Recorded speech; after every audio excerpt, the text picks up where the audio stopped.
Journey to the West, an audio drama series. Chapter 23, Part 1. This chapter is all about how one's path to the scriptures cannot be separated from the way one attends to foundational moral instructions. We speak of the Master and his disciples, all four of them, who were enlightened to what is true, thus unbound from the locks of mortal dust. Ever since they escaped the flowing sand of the vast sea of nature, they became unburdened and thereby headed down the main road towards the west. Having traveled through emerald mountains and green waters and witnessed never-ending wild grass and blossoms, they indeed saw time flying by, and before long it was the season of autumn. Look, as maple leaves paint the hills red, as insects lazily sing their longings. Plants wither on water and land, and only a handful of geese were left dotting the faraway skies. As they were walking, it soon got dark. Sanzang asked, "Disciples, it is getting late again. Where shall we rest?" Xingzhe answered, "Master, that's the wrong thing to say. People who are out of the family feed on wind and live by water. We lie down under the moon and sleep on frost. Anywhere can be home to us, and you are asking where we shall rest. Why is that?" Zhu Bajie complained, "Oh, big brother, all you know is that you can run on light steps. Since when have you ever cared about someone else's heavy load? Ever since we crossed the flowing sand river with all this mountain hiking and valley climbing while carrying a heavy burden, I've been having a really hard time. We've got to find a family to first beg for some food and then regain our strength. That's the way to go." Xingzhe said, "Fool, the way you said it had a hint of complaint in it. I'm afraid you can no longer live like how you did back in the old Gao village, where you had the freedom to slack off and not struggle for a good life. Since you have committed to the Buddhist religion, you have to suffer in order to be a disciple." Bajie said, "Big brother, have you even seen how heavy this luggage is?" Xingzhe replied, "Brother, since we had you and Shamok come along, I have not carried it at all. How would I know how heavy it is?" Bajie said, "Oh, big brother, just count the things here. 4 pieces of yellow bamboo mats, with 8 ropes of various lengths. We must beware of rain as well, adding several layers of felt on top. Worried that the flat pole might become slippery, nails were added on both ends.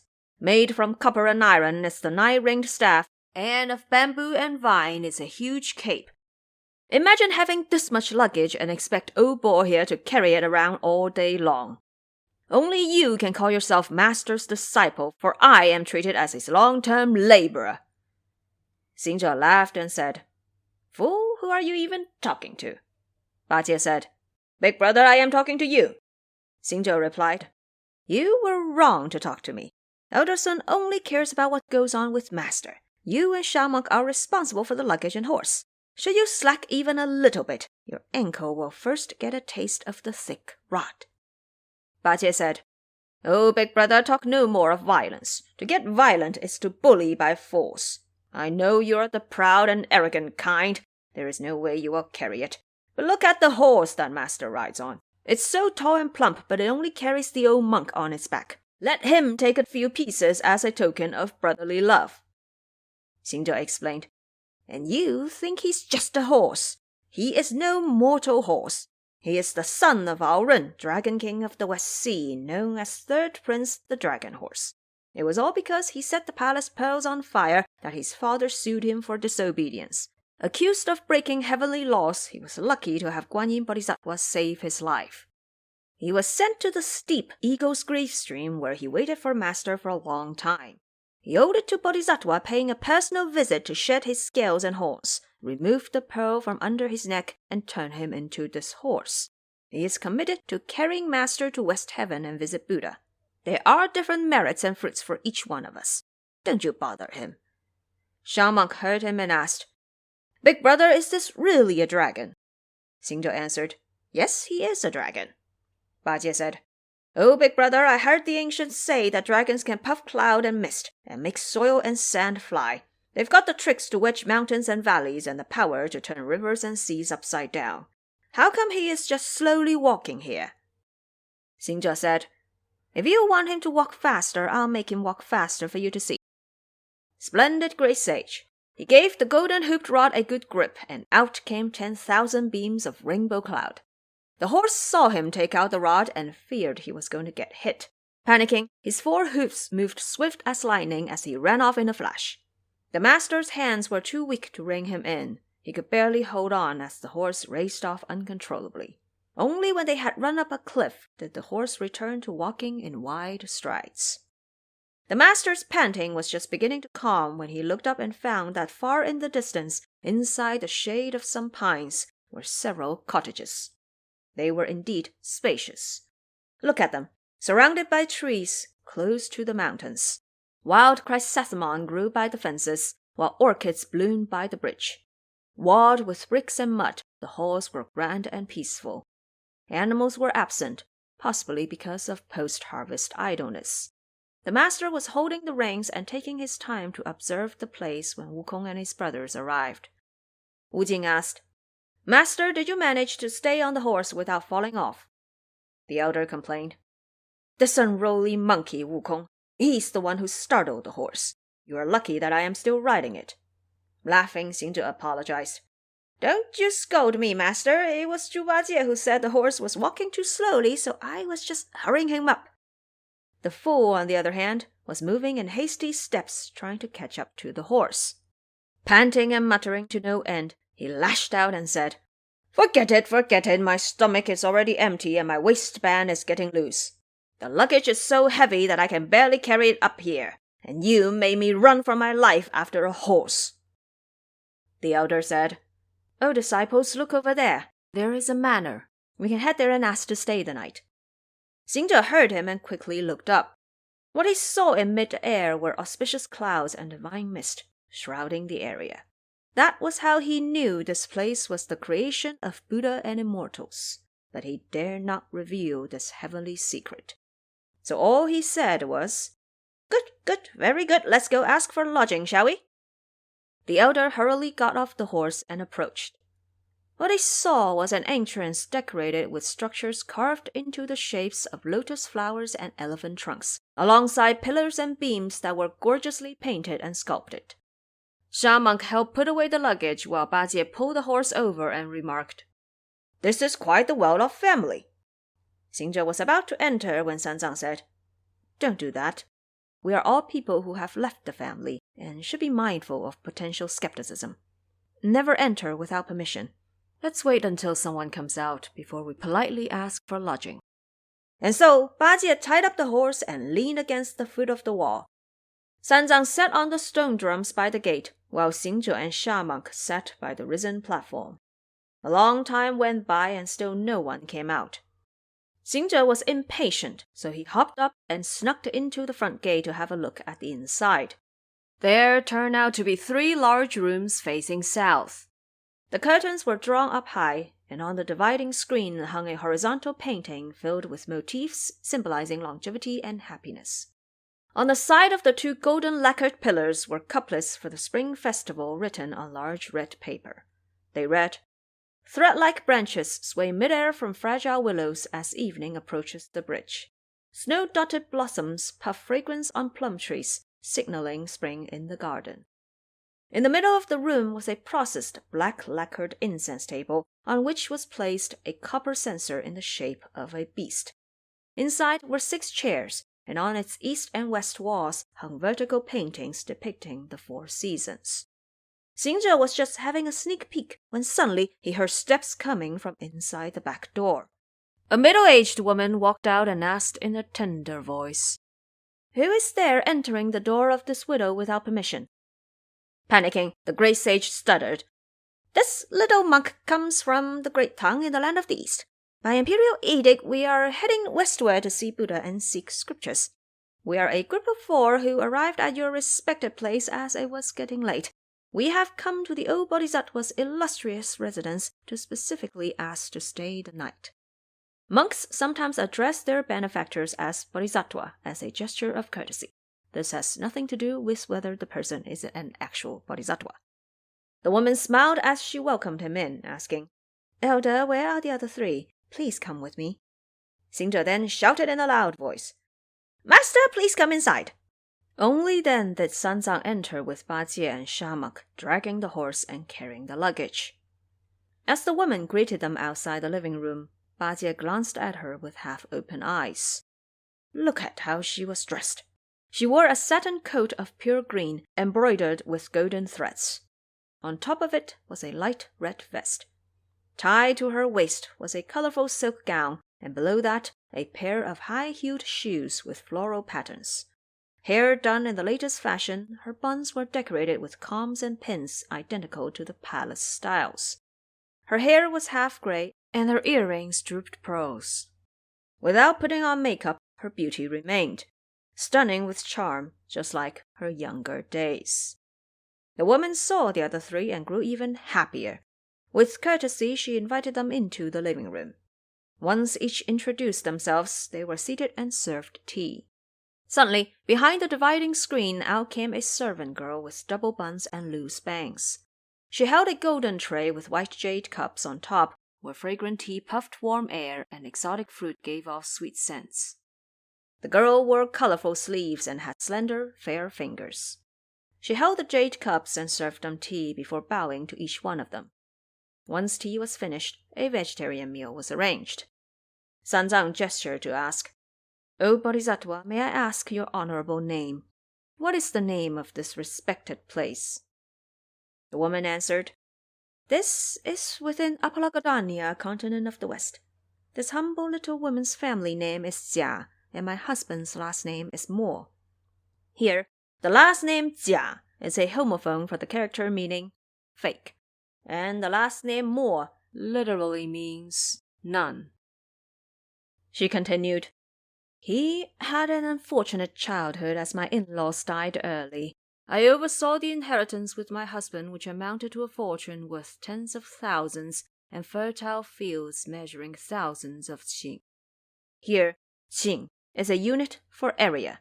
One qing in ancient China is the equivalent of about 60 to 70,000 square meters. The woman went on, "We were destined to have no sons in our lives and had only 3 daughters. The year before the last, I suffered the utmost misfortune of losing my husband too. This little woman has been widowed since then, and my mourning period will end this year. Without a single relative of blood out there, all the fields and properties he left behind are now passed on to me and my daughters. I wanted to remarry, but it's hard to give up on the family business. It just so happens that the elder has descended upon us, and there are 4 of you in total. This little woman and my daughters, all 4 of us, would like to find ourselves each a husband to join the family. The 4 of you are simply perfect. I wonder what your respected mind thinks of this proposal." Sanzang heard her words and pretended he could neither hear nor speak. With eyes closed, he tried to calm his mind in silence without giving an answer. The woman went on, "We've got paddy fields, dry fields, and mountain orchards, each measuring over 300 qing of land. We also have over 1,000 yellow water buffalo, along with large herds of mules and horses, and countless pigs and goats. We've got around 60 to 70 manors, houses, and ranches in all directions. In my family, we've got rice and grains that could feed you for 8 or 9 years, as well as more than enough fine silk for you to wear for over a decade. With more gold and silver that can last a lifetime, how are we not better than the lively spring hidden behind brocade curtains, and speak not of the branching golden hairpins on a woman's head? If you, master and disciples, are willing to change your mind and marry into this humble family, you will live however way you please and enjoy all this wealth and glory. How is this not better than laboring your way westward?" Sanzang only remained silent, as if he was too dumb to understand her words. The woman went on, "I was born in the 10th Shichen on the 3rd day in the 3rd month in the year marked Ding Hai. My late husband was 3 years older than I, and I am 45 this year. My eldest daughter, Zhen, is 20. My second daughter, Ai, is 18. My third daughter, Lian, is 16. None are engaged to any family yet. This little woman here may be rather ugly, but fortunately all my daughters have grown to be quite fair. They are capable of all the womanly tasks like knitting and sewing. Because my late husband never had a son, he raised them as sons in a way. When they were young, we taught them Confucian text, and they can compose poems and couplets too. Even though we live in a manor in the mountains, they are certainly not the vulgar type. I'm sure they can be fitting companions for you elders here. If you're willing to open your arms and grow your hair long, you can stay and be the head of this humble household, wearing silk and brocade. How much better that would be than your pottery bowls and monk robes, grass shoes and straw hats. Zanzang just sat there like a child shook by thunder, a toad splattered by rain. As if in a trance, he rolled his eyes and leaned back. But when Ba Jie heard what wealth and beauty lied before him, his heart became desperately itchy. Sitting on his chair, he began twisting and turning left and right as if a needle was poking his bottom. No longer able to contain his impatience, he walked over and pulled on his master, saying, "Master, this madam is telling you something. Why are you pretending to not pay attention? You can at least give her some response." The master quickly lifted his head and lashed out on Ba Jie, telling him off. "You cursed creature! We are people who have left the family. How could we allow our hearts to move for wealth and minds linger on beauty? What sense does that make?" The woman sneered. Poor thing, what is so good about leaving the family?" Sanzang replied, "Madam Bodhisattva, what is so good about staying in the family?" The woman said, "Please sit down, elder. Allow me to list all the good things about being someone staying in the family. Why is that so? In spring, dress yourself up with the most fashionable accessories and clothing. Change to light gauze during summer and enjoy lotus blossoms. In fall, there's the fragrance of newly filtered rice wine. When it's winter, your face will glow a tipsy red in a heated room. You get everything you need in all 4 seasons. There's no shortage of delicacies for the 8 festivals. Your wedding night will be decorated with brocade and silk. How much better that is than a traveling monk." Sanzang replied, "Madam Bodhisattva, as a person staying in the family, you are enjoying much glory and wealth. You are clothed and fed, and your children are united with you. That is certainly great. But you have no idea that for us who have left the family, there is also a list of good things. And what are they? It is already extraordinary to have the determination to leave home, for this means toppling the loving rooms of the past. Outside material will not lead to idle chatter. We've got a good balance of yin and yang within ourselves. Once merit is complete, we will head to the golden palaces. Once our nature and heart have brightened up, we will return to our origins. How is that not better than indulging in flesh at home? When you grow old, you are nothing but a fallen piece of foul skin." The woman heard this and became outraged, shouting, "This unruly monk has no manners. If I didn't care that you came from so far away from the land of the East, I would have thrown you out. And here I am, sincere and honest, offering up what this family has, to ask you to join our household as husbands, and you insult me with your words. So you might have received commandments and made a promise to never return to secular life. What about those who are under you? This family can at least take one to join us. Why are you so stubborn?" Sanzang saw her go angry and turned perfunctory and resigned, saying, "Wukong, why don't you stay here?" Xingzhou replied, "I've never known how those things worked since I was young. Just let Ba Jie stay here instead." Ba Jie said, "Oh, big brother, don't you mess with me. Let's figure this out together." Sanzang continued, "If neither of you are willing, let Wu Jing stay here then." Sha Monk said, "Listen to what you're saying, master. This disciple was fortunate enough to be converted by Bodhisattva and receive her commandments to wait for my master. Since master took me in, I was blessed by your teachings. It's been barely 2 months since I started following your way, and I certainly have not obtained any sort of merit. How dare I lust after wealth? I will head to the West Heaven even if it means death, but never do such a thing that goes against my heart." The woman saw them declining and showing unwillingness, so she quickly turned around before disappearing behind the dividing screen. With a loud bang, she shut the swinging doors and left the master and his disciples out in the living room. There was no tea or food served, and no one came out again. Ba Jie became quite irritated and began blaming the Tang monk. Master, you really don't know how to handle these matters and led the conversation into a dead end. You could have left some space for negotiation. Just vaguely accept her offer so she's happy enough to serve us a vegetarian meal and we can have one night of satisfaction. Whether we really go with her or not tomorrow is all up to us. When the doors are shut like this, we've got nothing but dust on a cold stove. How are we even going to last the night? Wu Jing said. Second elder brother, you can be a son-in-law for their family then. Ba Jie replied. Brother, don't you trick me. Let's make a thorough plan about this. Xingzhou remarked. What is there to plan? If you're willing, just tell master to become in-laws with that woman, and you go be their in-house son-in-law. Her family is rich enough to offer you dowry and arrange a big feast inviting the relatives. We will get to enjoy some of that while you return to secular life here. That benefits both parties, wouldn't you say? Ba Jie said. It makes sense, all right, but that would mean I am returning to secular life right after quitting secular life and marrying a wife right after leaving a wife. Sha monk asked. So second elder brother had a wife before? Xingzhou explained.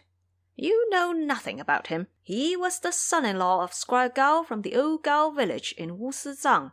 Because elder son subdued him and he received Bodhisattva's commandments, he had no choice and was dragged here to be a monk. That's why he left his previous wife and followed master to go see Buddha in the West. I guess the separation lasted long enough for him to get rather reminiscent about these things. When he heard the same matters being brought up just now, he must have been thinking about it again. Fool, just go be that son-in-law for this family. All you have to do is give a few more bows to elder son so I will not report you.